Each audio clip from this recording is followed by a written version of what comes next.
After a measureless moment of the soul, again returning to these surface fields, out of the timeless depths where he had sunk, he heard once more the slow tread of the hours.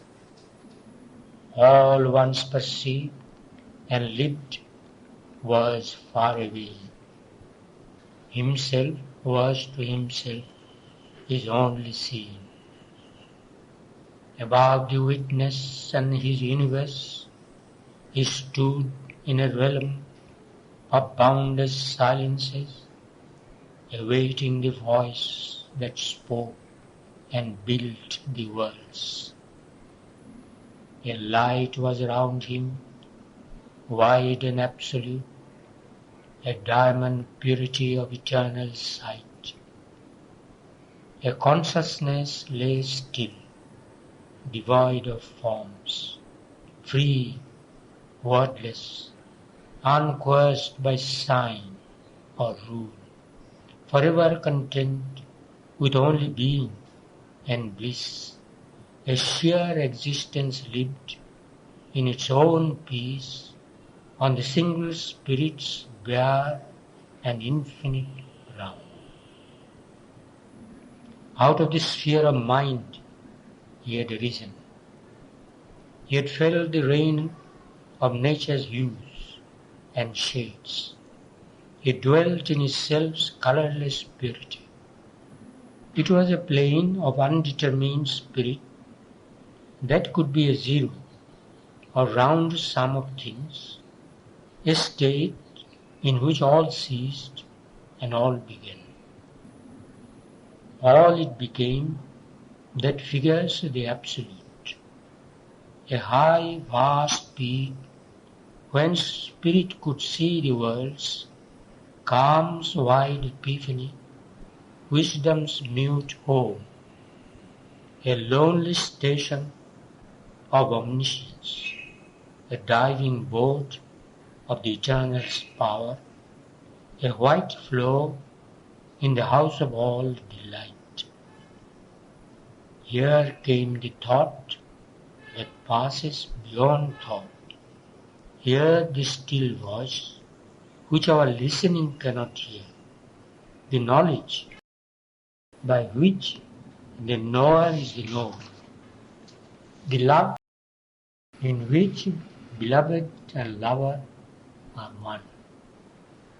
All stood in an original plenitude, hushed and fulfilled before they could create the glorious dream of their universal acts.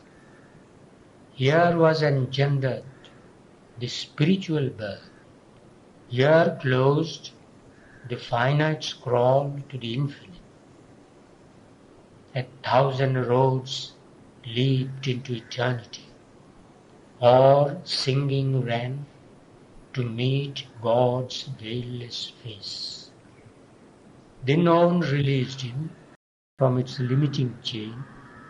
He knocked at the doors of the unknowable.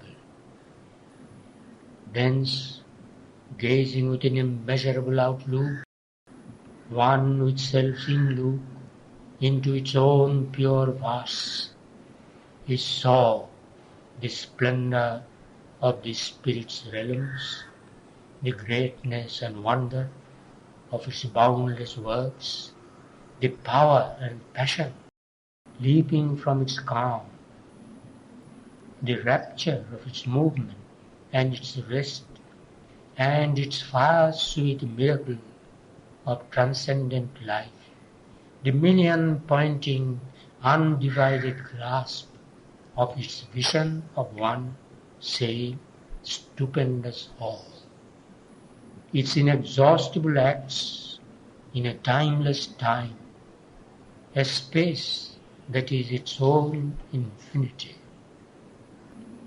a glorious multiple of one radiant self, answering to joy with joy, to love with love. All there were moving mansions of God bliss. eternal and unique, they lived the one. Their forces are great outbursts of God's truth, and objects are its pure spiritual shapes. Spirit no more is hid from its own view.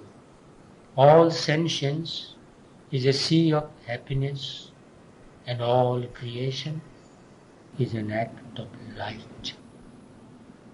Out of the neutral silence of his soul, he passed to its fields of puissance and of calm, and saw the powers that stand above the world, traverse the realms of the supreme idea, and sought the summit of created things and the almighty source of cosmic change. Their knowledge called him to her mystic peaks, where thought is held in a vast internal sense, and feeling swims across a sea of peace, and vision climbs beyond the reach of time. An equal of the first Creator's years, accompanied by an all-revealing light, he moved through regions of transcendent truth, inward, immense, innumerably one. Their distance was his own huge spirit's extent. Delivered from the fictions of the mind, time's triple dividing step, baffled no more.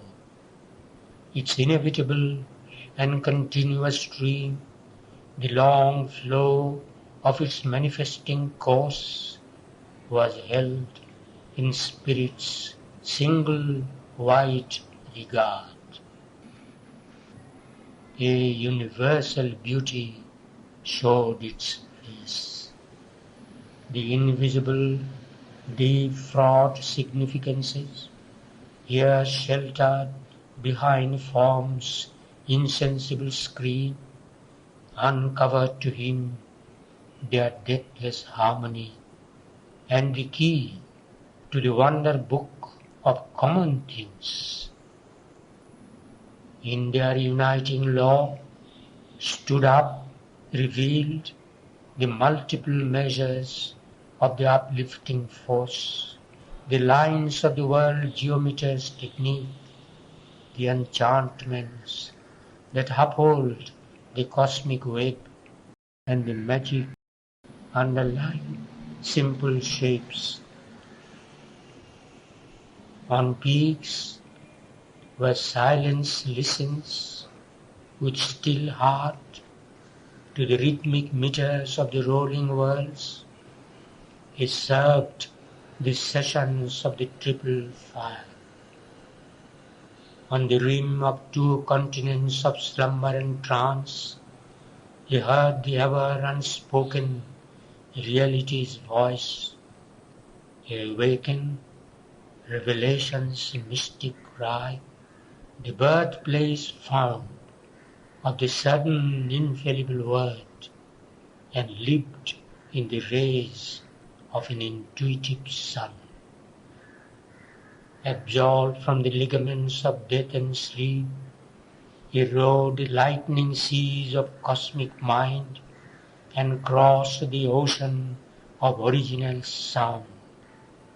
On the last step to the supernal birth, he trod along extinction's narrow edge, near the high verges of eternity, and mounted the gold ridge of the world dream between the slayer and the saviour fires.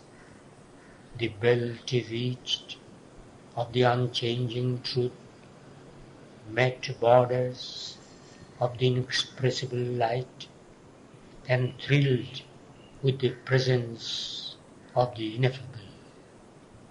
Above him he saw the flaming hierarchies, the wings that fold Around the created space, the sun-eyed guardians and the golden sphinx, amid the tiered plains and the mutable lords, a wisdom waiting on omniscience,